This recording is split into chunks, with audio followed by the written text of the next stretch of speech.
Welcome everybody to this week's Cyber Policy Center lunchtime workshop. We are thrilled to have my colleague in the psychology department, Professor Jeannie Tsai, here today.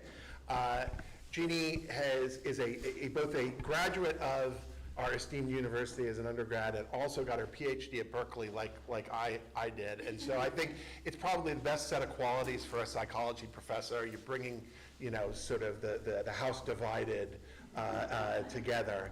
And so Jeannie studies all kinds of issues related to how culture affects emotion and other sort of psychological processes. We are part of a group here at Stanford together with Jeff Hancock, my other co-director, and a whole group of folks from the other side of campus that is studying algorithms and democracy, and sort of the psychological perspective has been absolutely vital in the way we've been thinking about these issues. Today she's going to be talking about a recent paper, Does Culture Shape Affective Virality on Social Media? And we will, as usual, she'll talk for a half hour, 40 minutes or so, and then she and I will sit up here, we'll have a discussion. But those of you online, please put in your questions into the Q&A function, and I can ask her some of those questions. And those of you in the room, please raise your hand. And for now, just use those hands to thank Professor Jeannie Tsai for joining us today.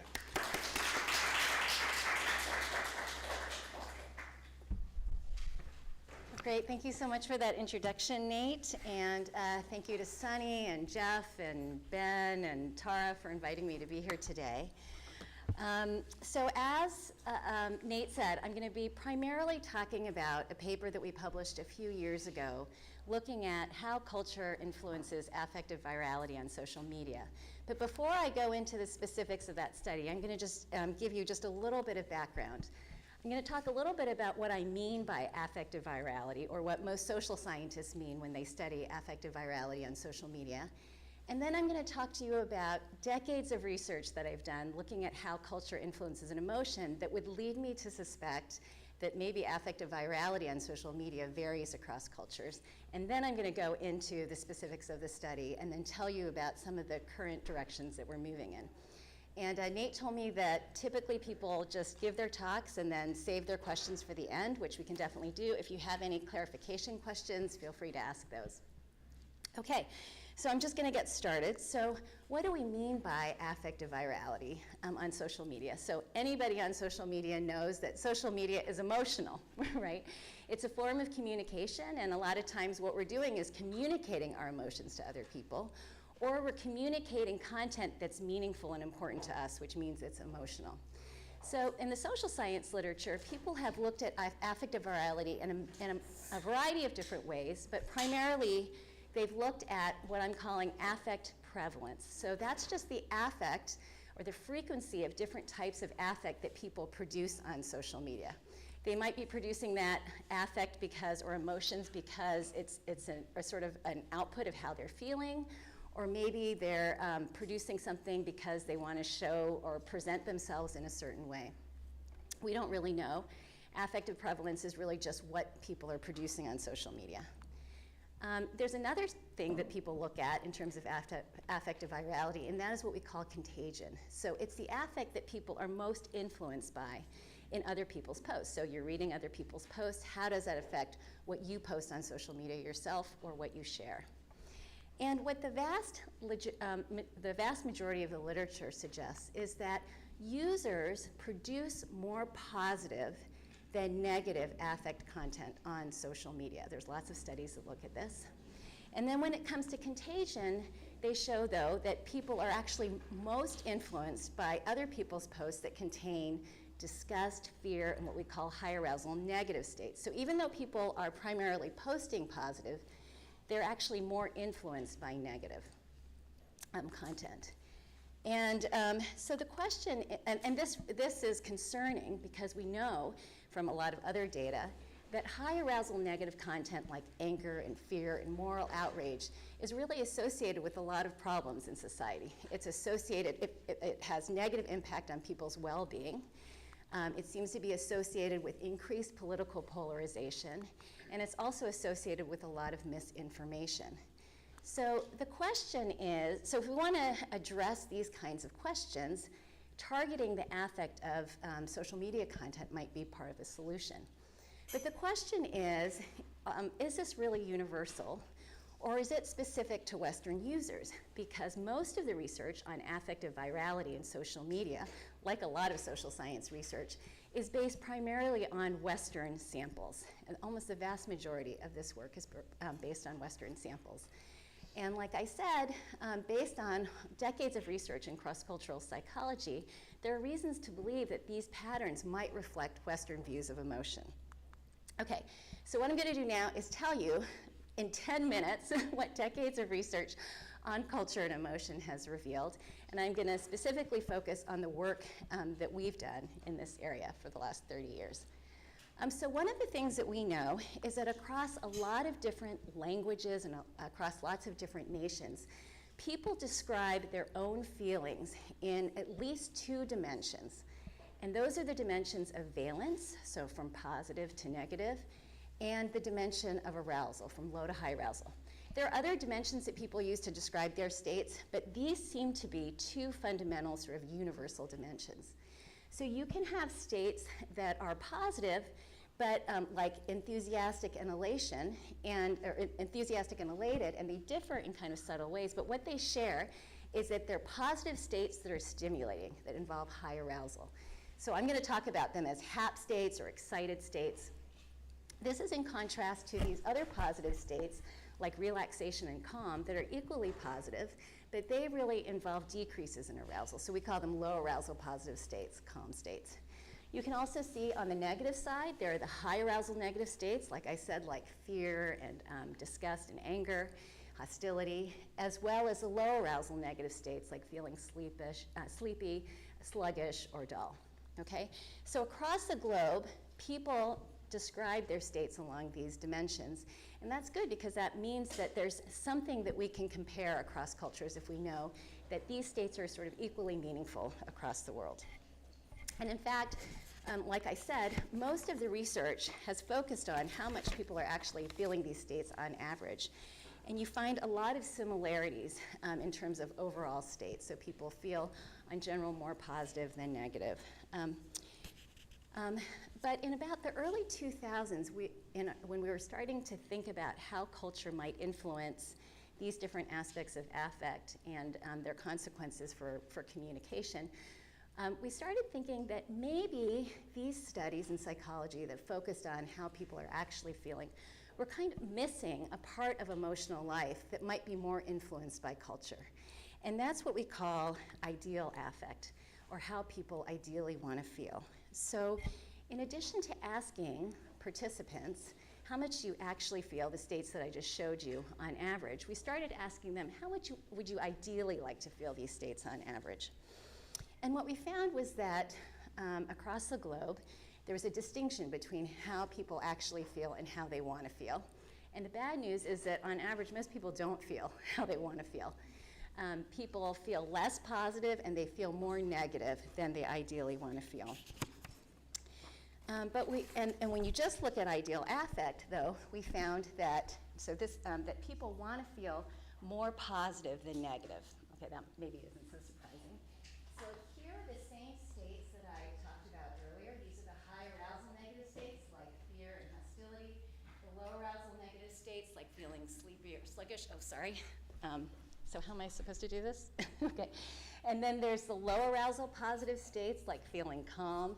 And then the high arousal positive states, like feeling excited. And so you can see here, these are findings from 20 years of ideal affect, our own data and data that have been collected by research teams across the world. Here we're just pulling out European Americans, so people who are born and raised in the United States and who identify with being European American, against East Asians. So these are people from China and Japan and South Korea and Taiwan. And you can see that across these different cultural contexts, people want to feel more positive than negative. But there are also cultural differences in the specific positive and negative states that people want to feel. So in these kinds of questionnaire studies, we know that there's lots of cultural differences in how people use these response scales. So we have to control for those differences by just standardizing how people use the scales within each individual. So when I do that, you can see that the y-axis changes. And so the 0 is really people's average, how much they on average want to feel these states. And so the positive values are that they really want to feel them, and the negative values are that they want to feel them less compared to the other states. So what you can see here is that the European Americans in red want to feel positive states more than the East Asians in blue. But this is particularly true for these high arousal positive states like excitement. European Americans want to feel these excited states. This is why, when people ask you how you're feeling here in the United States, you have to say you're feeling great and everything's exciting. And then there's another difference in terms of the negative states where you see that East Asians, again in blue, are wanting to feel the low arousal negative states like being tired and sluggish more than their European American counterparts. Okay, so these are differences that we found early in the 2000s and have persisted over time. This is a paper that we're just submitting looking at these enduring patterns of cultural differences in ideal affect. And what's interesting is that they emerge even when you control for cultural differences in how much people are actually feeling these states. And when there are differences in actual affect, they're actually much smaller in magnitude than these cultural differences in ideal affect. So this has really led us to conclude, after, again, decades of doing this research, that culture influences both how we want to feel and how we actually feel, but it influences how we want to feel even more than how we actually feel. And this is important because so many of the behaviors that we engage in or the things that we do are actually a reflection of how we want to feel, even more than how we actually feel. And so for the last 10 years, we've been really looking at what are the consequences of these cultural differences in ideal affect.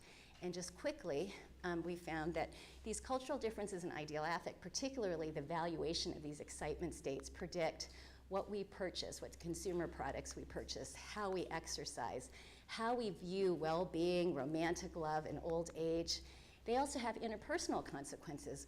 They influence whom we see as friendly and who we share resources with, as well as who we hire and who we choose to lead. So in general, what we find is that European Americans are more likely to choose products and to pick people who are eliciting these exciting states compared to their East Asian counterparts. So I'm happy to talk all about this in the Q&A if you'd like.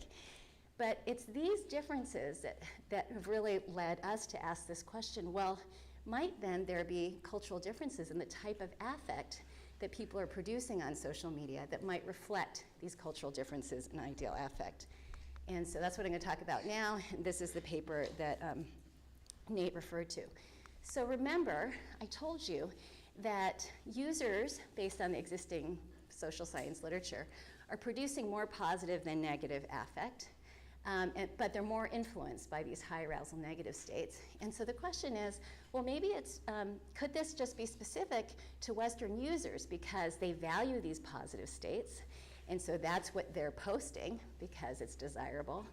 And maybe the reason they're most drawn to these high arousal negative states is because it's the opposite of what they value. It's like there's something that's violating what they're producing and what they want to produce, and so that's capturing their attention, hijacking their attention. So if this is the case, then, when you look at users from an East Asian context, you should find a different pattern in terms of affect prevalence and affect contagion. So along with my colleagues, Tiffany Su, Yu Nia, Mike Thelwell, Michael Coe, and Brian Knutson, we did a study where we compared the affect prevalence and contagion between US and Japanese Twitter users. And this was really Tiffany Su's dissertation work. She's now working at Meta. And this is really quite innovative, especially a few years ago. So basically, this is the paper, and I'm happy to send it to anyone who'd like the details. But she basically used the Twitter API, when you could use the, the Twitter API, to randomly select a group of US and Japanese Twitter users around the same time. And so we had about 1,800 US users and 1,800 Japanese users. And we also looked at the follows, the people that they were following. a sort of over the course of a week. Okay, and then we used a sentiment analysis program called CentiStrength to basically code the affect contained in their tweets. And so we use CentiStrength. Some of you may be familiar with these sentiment analysis programs or algorithms. But we basically use this because this was really developed to look at short text, affect in short text. This is based on sort of a dictionary set of terms that have been already labeled for valence and intensity. We use this because it allows you to code positivity and negatively separately, which is important when you're looking at emotion in East Asian contexts. It also includes booster words and emojis, and basically use machine learning to train, Mike Thelwell, who was one of the co-authors, used machine learning to basically train CentiStrength on a set of human-labeled social media web texts. And so this is all in English, right? And this is one of the reasons why most of the research has focused on Western users, because all of the tools like this are in English. So we used his tool, and we basically used the positivity and the negativity codes to come up with these different high arousal and low arousal, positive and negative types that I described earlier. So this just gives you an example of some of them. Like a low arousal positive tweet is, "I like your hair." But a high arousal positive tweet is, "The cutest pictures are from kindergarten graduation," and the heart emoji and faces with hearts. The low arousal negative tweet is, "Another week of exams and then I'm sort of free." And the high arousal negative tweet is, "Roz Rizzi is a terrible singer and a heinous person," terrible in caps. Okay, so you can kind of get a sense of the differences. Now, what were we going to use to look at the affective content in the Japanese users' tweets? Well, we had to basically develop a Japanese version of CentiStrength, and so we basically followed all the same procedures that Mike did to develop the English CentiStrength, and we did it in Japanese, and this was really led by our colleague Yu Nia at Hosei University and her team of research assistants. Okay, and so the Japanese CentiStrength was sort of, if you're wondering how good it was, it's not the best, but it's better than the existing sort of programs that are out there in English. Compared to the human raters, we have sort of human raters as ground truth. You can sort of see where it fits. But we're currently trying to use LLMs and natural language processing to improve sort of our sentiment analysis methods. Okay. So this study that I'm going to talk about, or that I'm talking about right now, is unique in a number of ways. Obviously, it's unique in the sense that it's including a Japanese sample of Twitter users. But it's also one of the first studies to really distinguish between high and low arousal, positive and negative states. And it's one of the few studies to actually look at affect prevalence and affect contagion in the same study. A lot of times people have looked at them, but separately. So there were a lot of innovations, including the development of the Japanese CentiStrength. Okay, so what did we find? So first I'm going to talk about the findings for affect prevalence. And the good news is that with these methods in this sample, we basically replicated previous studies of US users. So the US users are producing more positive than negative affect content. So you can see that the positive is on the right, the low arousal positive and the high arousal positive. There's more of that content than the high arousal negative and the low arousal negative. So, consistent with previous work, US users are producing more positive than negative content. But what about the Japanese users? Okay, so here you can see the Japanese users in blue, and you can see that the Japanese users are actually producing more low arousal negative content and low arousal positive content compared to high arousal positive and high arousal negative content. Okay, so the pattern is different for the Japanese users. And then if you look at sort of the specific types of affect that I said that we find these differences in, you can see that the US users are really producing more high arousal positive content, the exciting content, than their Japanese counterparts. And the Japanese are producing much more of this low arousal negative content, the sleepy and sluggish content, or the lower intensity negative content compared to their US counterparts. Okay, so these findings suggest that, or these findings are really similar to that ideal affect data that I showed you at the very beginning, so you can look at the asterisks. There's so much data that, of course, every difference is significant, so the asterisks are really indicating sort of the magnitude of the differences or the effect sizes. and these are the largest effect sizes.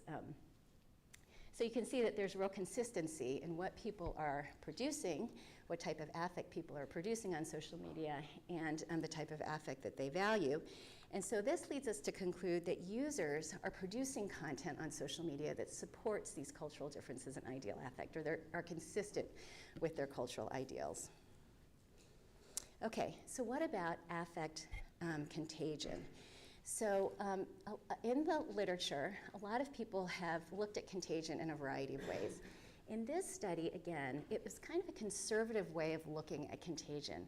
We looked at the affective content in people's follows posts, and then subsequent to when that was posted, we looked at the user's own posts themselves, what they produced themselves.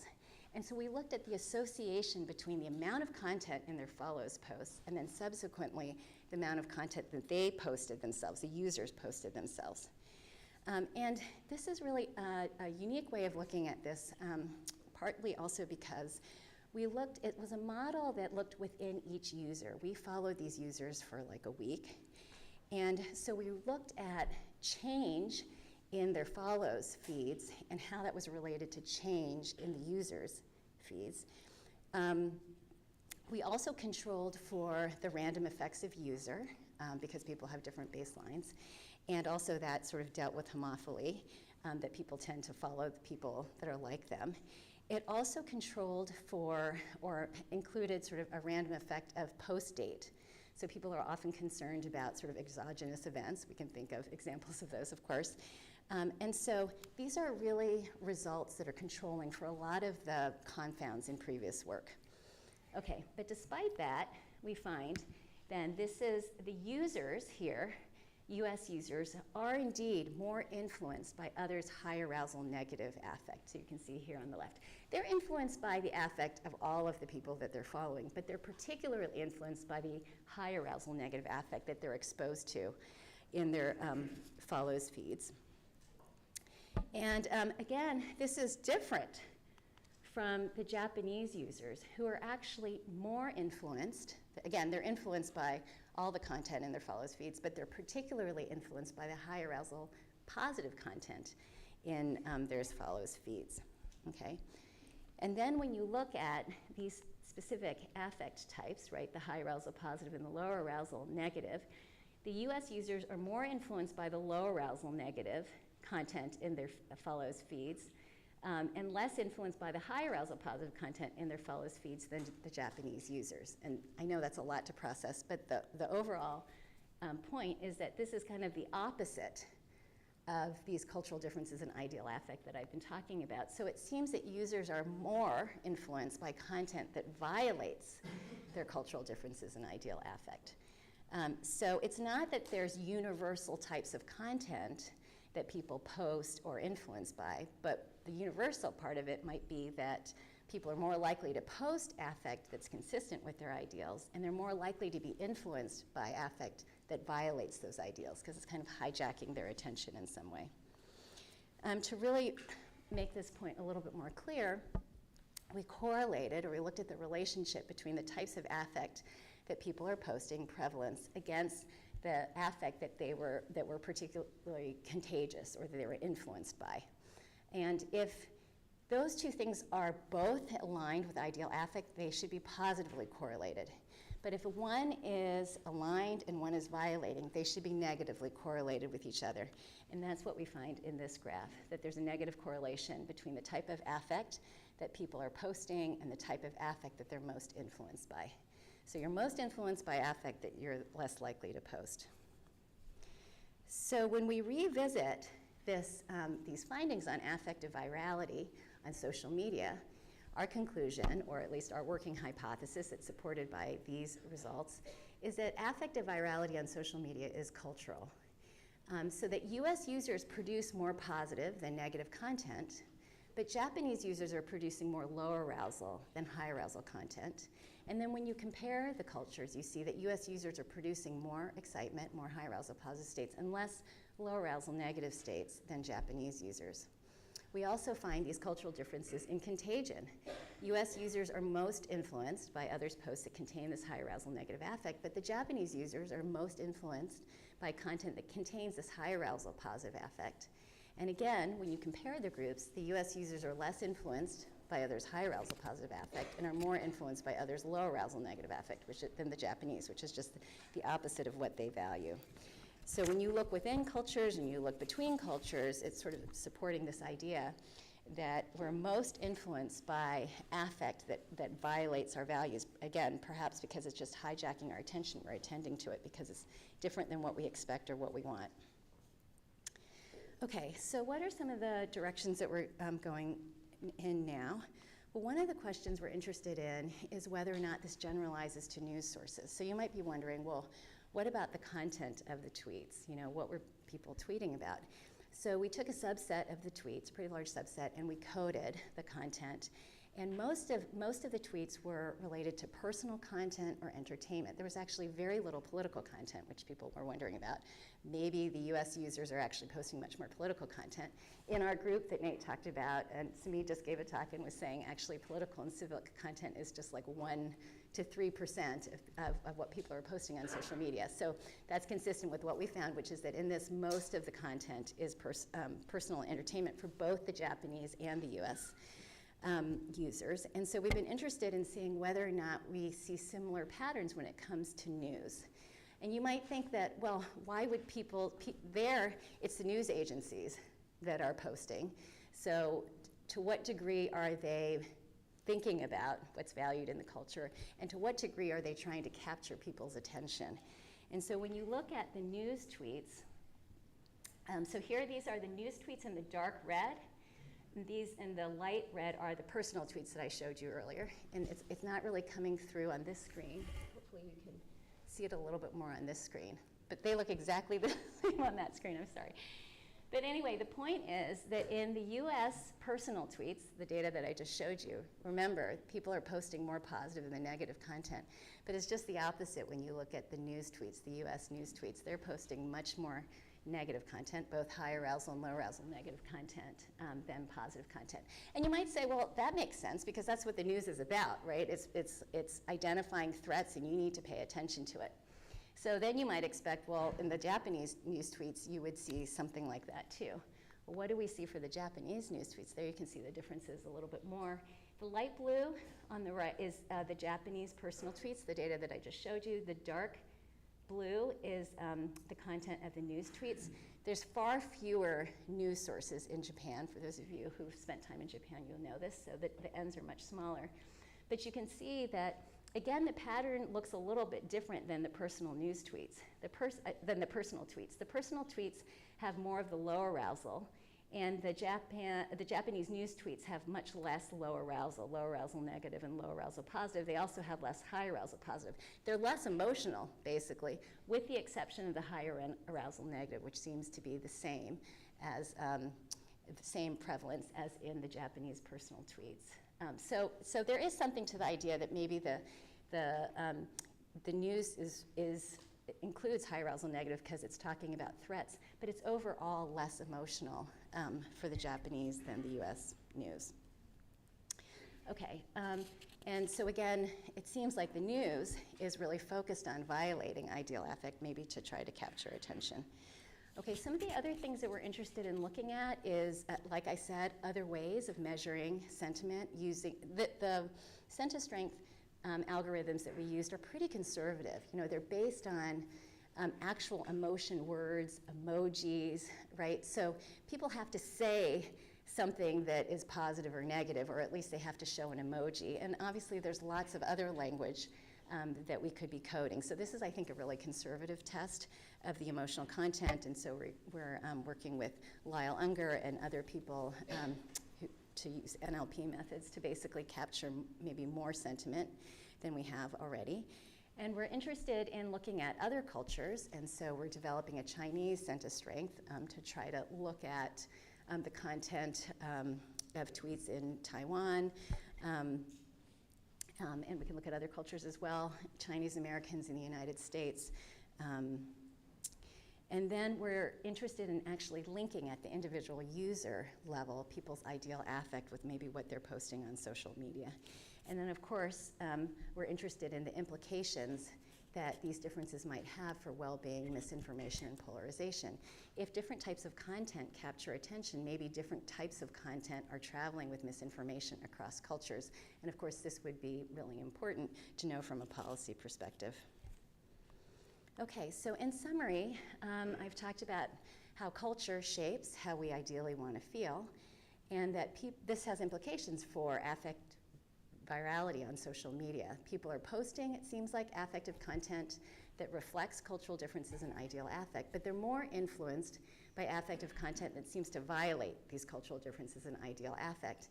And this is really important because it suggests that engagement isn't always reflecting preference, right? Sometimes engagement is related to the violation of people's preferences or their ideals. The news feeds, especially in the US, contain content that seems to violate cultural differences in ideal affect, but we want to do more work in this direction. But overall, this sort of argues that culture seems to shape affective virality, and so we're really eager to continue our studies to sort of understand how. And so to end, I just want to thank the National Science Foundation, which has funded all of our research, the Stanford Ethics Society and Technology, Stanford HAI, all of the members of the Stanford Culture and Emotion Lab, and all of our collaborators across the world, and thank you for your attention.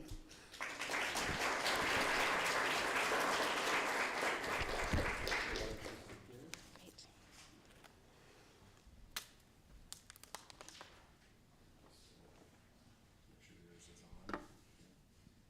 Well, that was absolutely wonderful. It's sort of a perfect paper for us here. So rich. Let me start with a question you no doubt prepared for, but in fairness to my anthropologist friends, I got to ask, which is, what do you mean by culture? And so what is it that we're talking, obviously you're talking about there are differences between the countries. Culture would be a kind of independent variable as to, that would explain some of these outcomes. And so I want to just kind of break down exactly what you think about. You know. Yes, thank you for that question that I've answered many times. Yeah, I bet. So, you know, the anthropologists Kroeber and Kluckhohn commented, like in the 1950s, that there were so many different definitions of culture that they had to basically review all of the different definitions and come up with its basic parts. And some of those basic parts include things like ideas, socially shared ideas that are sort of historically transmitted over time, that are reflected in different practices and products and institutions in a culture. And another central part of that is that that culture is something that's created by humans, and that it subsequently shapes human behavior. So it's like a product of human action and a producer of future human action. That's kind of like a formal definition of what culture is. The problem is that in a lot of the social sciences, people aren't operationalizing culture in that way. They're not operationalizing it in a way that really reflects the nuance of that definition. And what I tell my students and people who are training with me is that over the course of a research program, you keep sort of testing the cultural hypothesis. You keep testing whether or not this is. We start, like where many people start, we start at nation, right? So US versus Japanese comparisons. But obviously, there's so much variability within those nations. So then the next step is to really measure people's engagement in the culture. You can do that with different self-report measures, like how oriented they are to a culture based on their social affiliation or a variety of other types of behaviors. In our studies, we've compared Chinese Americans, European Americans, and different East Asians using pretty specific criteria. So for example, the European Americans have to be third or fourth generation living in the United States. Their parents and grandparents have to have been from the United States. Their ancestors are from Western European countries.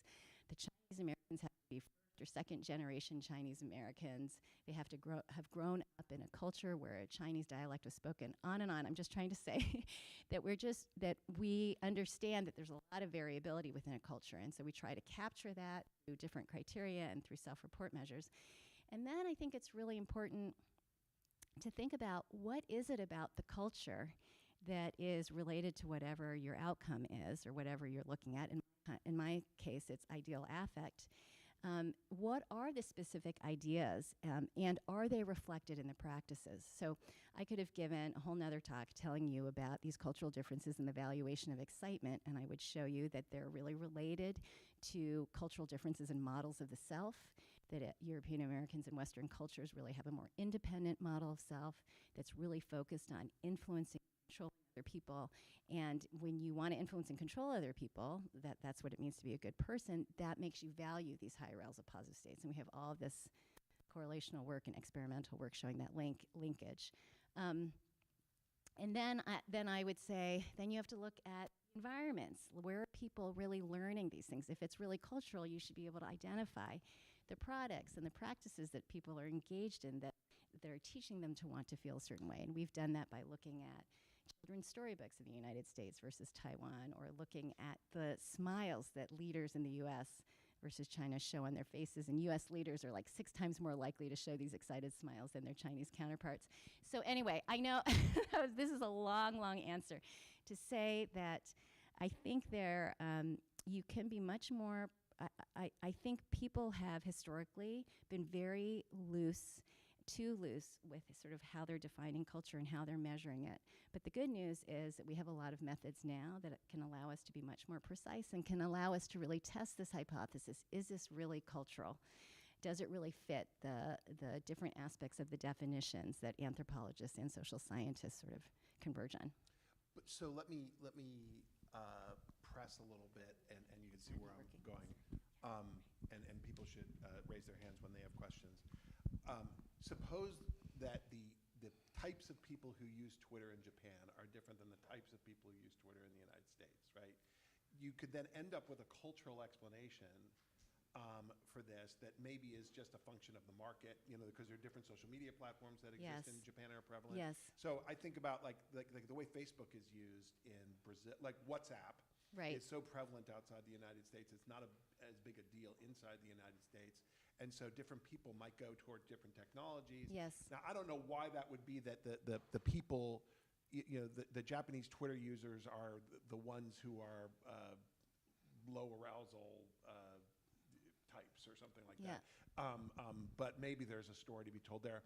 And that's why I love your last point about the news ecosystem, because that would be another way. Like, depending on sort of the way that social media operates in a society, you might think that different types of people seek out that experience for different reasons, but it's not something about culture per se.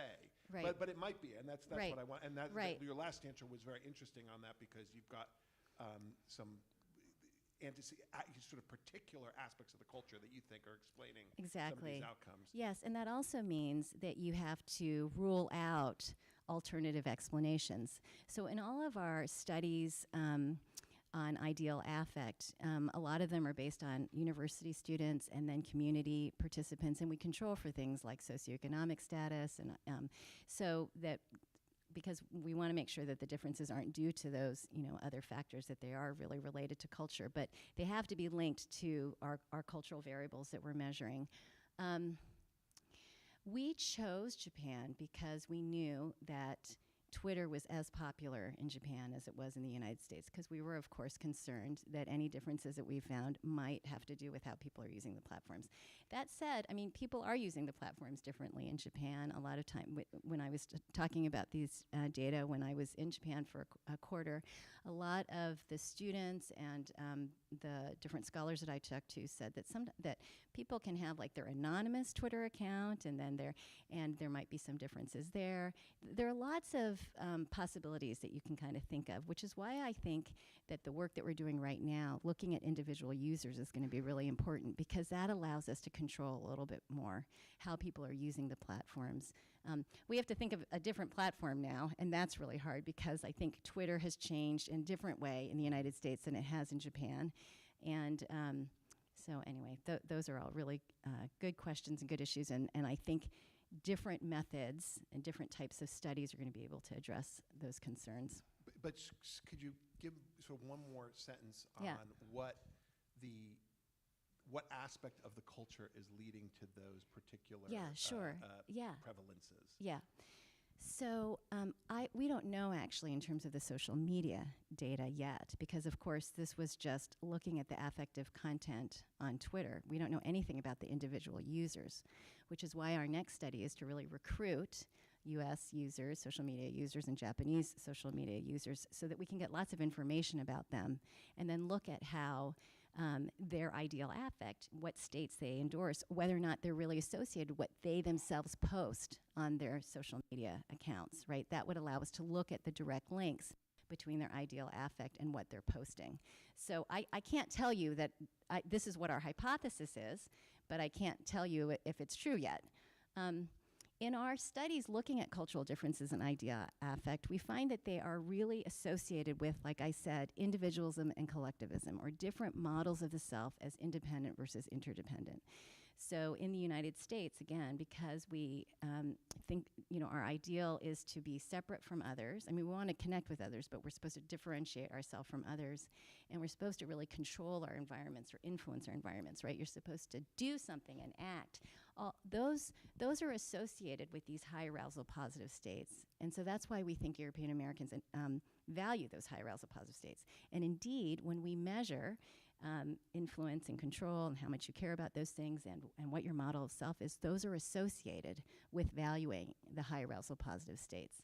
And they actually account for the differences between the valuation of these high arousal positive states in European Americans versus East Asians. So we think that these differences in ideal affect, based on our own data, are really connected to people's models of self, namely, how individualistic and collectivistic they are. And do you find that among, sort of in the study of U.S. subcultures, that the subcultures are matching their U.S. counterparts, or they're matching the other countries? So I didn't show any of this data, but like I said, in lots of our studies from the very beginning, from the early 2000s, we included East Asian Americans who were equally oriented to American and East Asian culture. We started with Chinese Americans. Again, they were first and second generation. And we found that they valued the excitement states as much as their European American counterparts, right? And more than in this first study, their Hong Kong Chinese counterparts. But they also valued calm states or low arousal states more than their European American counterparts, and like their Hong Kong Chinese counterparts. So the point is that the Chinese Americans are endorsing both cultural values, the American values as well as the Chinese values. And so we think that people within the United States, if they're exposed to multiple cultures, their ideal affect is really reflecting that. Does that answer your question? Yeah, that was great. Let me turn it over to folks in the room. And those online, I've got one question from online, but I want to feel free to send in more through the Q&A. Hi. Sorry, thank you for the talk. Just a quick methodological question. Sure. I think you indicated somewhere that when you're conducting sentiment analysis on an East Asian population, it's important to keep separate positivity and negativity scores? Yes. Why is that? That's because, again, there's lots of findings from cross-cultural studies of emotion. I only told you just a little bit. But one really robust finding in the literature is that East Asians have more mixed emotional experiences than European Americans. They're more likely to experience the good with the bad. And this is really related, actually, to differences in ideal affect. In the United States, many European Americans, Westerners, want to maximize the positive and minimize the negative. You can kind of see that in some of the data, although I didn't point it out. It's like to be happy means you're not feeling sad, right? You're feeling good, you're not feeling bad. But in many East Asian contexts with kind of more dialectical beliefs, there's more of this acceptance of both. And you can see that they want, even though they want to feel more positive than negative, there's less of a contrast between the two. There's this idea that you want to feel both, that there's good to these negative states. And those ideals are actually related to people's experiences. So when you look at the associations between positive and negative affect, for European Americans and the more positive they feel, the less negative they feel. But for East Asians, sometimes there's a positive correlation, like the more positive and the more negative they feel, or there's no correlation between their positive and their negative states. So the problem with using a sentiment analysis program that treats positivity and negatively correlated means that if you feel positive, you can't feel negative. So it was really important to use a system that would allow us to look at them separately. And actually, we do find that the Japanese users have more mixed posts than the U.S. users, meaning they have posts that have both positivity and negativity in them. Does that answer your question? Yeah. Can I follow up on that a little Yeah. bit, which is, again, I'm trying to isolate like the cultural feature that's leading to these Yeah. results. And one of the most interesting findings, I think, is that you are more like, on the contagion point, which Yeah. is that you're more likely to be influenced by the kind of content, correct me if I'm misstating yeah. this, the kind of content that you're less likely to post, right? Yeah, All right, right. so explain the psychological mechanism there as yeah. to why that's happening. I mean, I can think of a theory, but what's Yeah. your intuition? Well, what we think is going on is that you're posting, let's say you're a U.S. user, and you're posting a lot of positivity, the puppy, like lots of good things, right? And that means you're probably seeing a lot of positivity too. But when you see the negativity, that captures your attention. That's sort of different from what you want to post. It's different from maybe what you're expecting, and it just captures your attention. People have thought that that's a universal process, right? Because they think, well, high arousal negativity, that means there's threats in the environment, and that might be true. But on top of that, I think it's because it's a violation of what Americans are expecting or wanting to feel. So it's not. I think it's exactly that it's capturing your attention because it's a violation of what you're expecting. There's some research by Michelle Gelfand in the business school looking at the violation of norms, that people are really attuned to that, right? Because it's like, what's the function of sort of cultural ideals, right? They're related to sort of keeping a group together and keeping a group in sync. So when you see that somebody is doing something that's violating that ideal, that's capturing your attention, right? You need to pay attention to that. Why are they doing something that's not consistent with what they're supposed to be doing? Now, for the Japanese users, it's not the high arousal negative affect that's really hijacking most of their attention. That's what we think is going on. It's really high arousal positivity, right? So that's really goes against this idea that it's just like threats that people are really attending to. And so that's where we think it has something to do with this violation of the low arousal negative. The high arousal positivity is kind of the opposite of that. When we were in Japan, we noticed a lot of that, that there was a lot of this high arousal positivity in advertisements, and political leaders are showing them. But in my conversations with my colleagues, it was sort of different than what it looks like in the United States. In the United States, you see somebody who's showing a lot of excitement, you think, oh, they're friendly, and I like them, right? Because they're showing the affect that's consistent with your ideal, and you think that expression is like their authentic expression. You think it's something about them. But my Japanese colleagues were saying that that's not what the excitement is signaling. It's really trying to show that you're different. You're a little different in some way. And so in some ways that's like consistent with this idea that it's like a violation, and the violation is capturing attention. So you keep asking about sort of what are the cultural reasons that there are these differences in ideal affect and that are manifested in social media. I mean, I think that again, it's like how culture influences communication, and that is a reflection of sort of what you think it means to be a good person. And in the United States, it means to be a good person means you're expressing yourself, right? You're expressing what you value, and you're expressing your preferences. That's what it means to be a good person in the United States. So you're doing that on social media too. And so you're showing a lot of the excitement, and I'm so happy about this great thing happened, or But I think in Japan and other East Asian contexts, the emphasis is more on adjusting to the group and adjusting to the context. And so you're not about drawing a lot of attention to yourself. And what we know from, again, our studies is that when you want to adjust to members in the group that's when you value these low arousal states more. Because the low arousal states, in order to adjust to your environment or adjust to the people that you're with, you have to suspend action. You have to stop for a little bit, right, to see what's going on and what people are expecting of you. And so these low arousal states really facilitate that. And so that might be why people are posting more of those low arousal states. There's also some evidence that people might be posting sort of a little bit more negativity in Japan because it elicits maybe more sympathy, and this is really more about connection with others. So we, again, don't know because we weren't able to look at individual users, but there's a lot of literature that you can use to come up with hypotheses of what's going on, and then we're hoping to test those specific hypotheses when we look at individual users. Well, let me channel my co-director, Jeff Hancock, here a little bit, Yeah. which is, and ask how one might change the emotional contagion study that he did and was part of the, and you cite there also. Is the story here, yes, there's emotional contagion, it's just different emotions or different mix of emotions in other countries? There's contagion. Everybody's influenced by all the affect that their followers are posting. The question is, what is the type of affect that's the most contagious, right?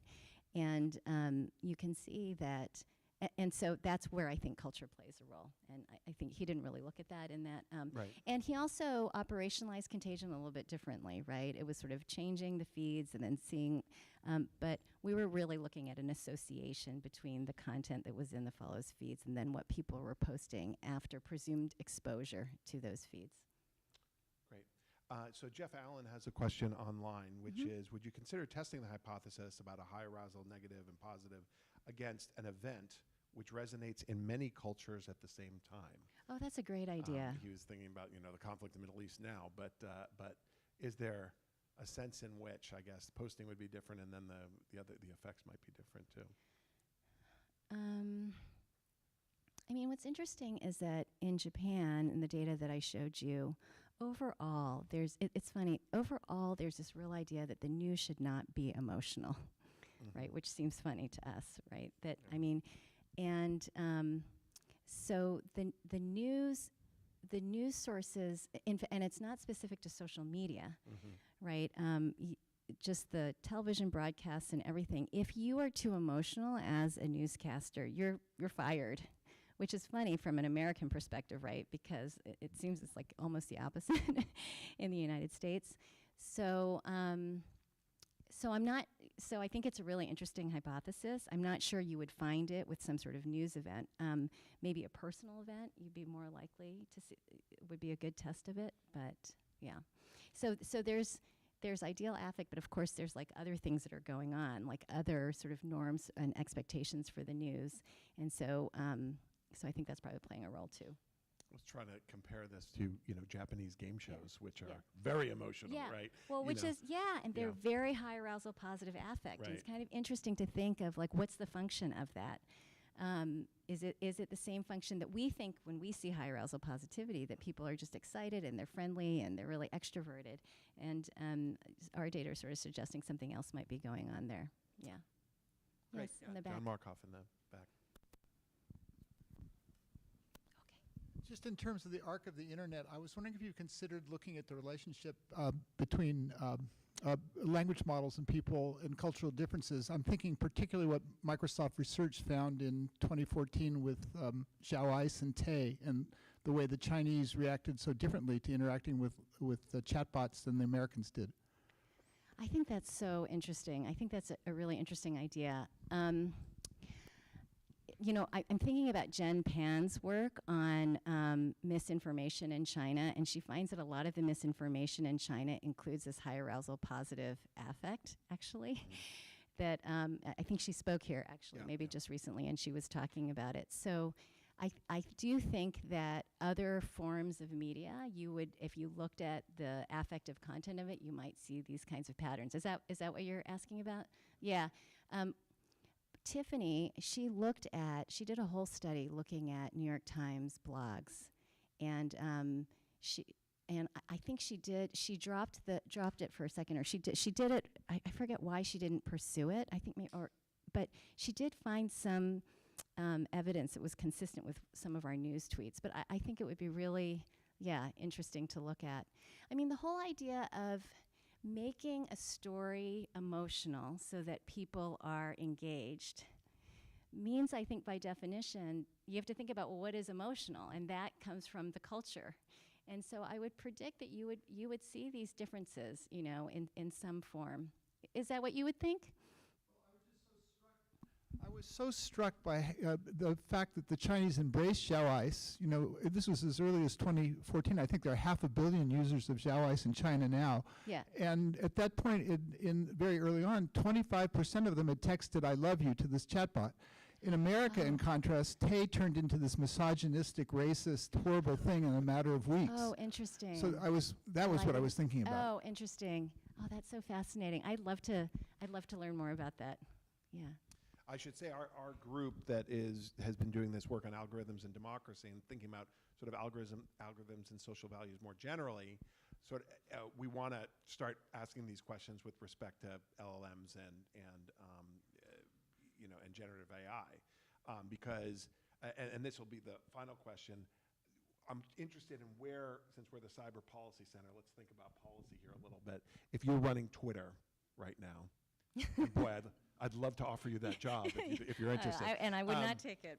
What lessons, if any, I mean, is there a clear thing that a platform should do if they are reading your work? That are there changes that you would want to make in either the algorithm or the affordances or something about, or is this just sort of revealing, all right, different people use these platforms in different ways, and that's, but is there something? This is a question that I'm just so interested in. I've asked Samit about it, and other people who I know who are working in these companies, and it seems like there's not very much attention paid to these how culture might influence all of these different processes. Like if you think about certain types of affect traveling with misinformation, right? Then you can think of a policy that tries to curtail that in some way.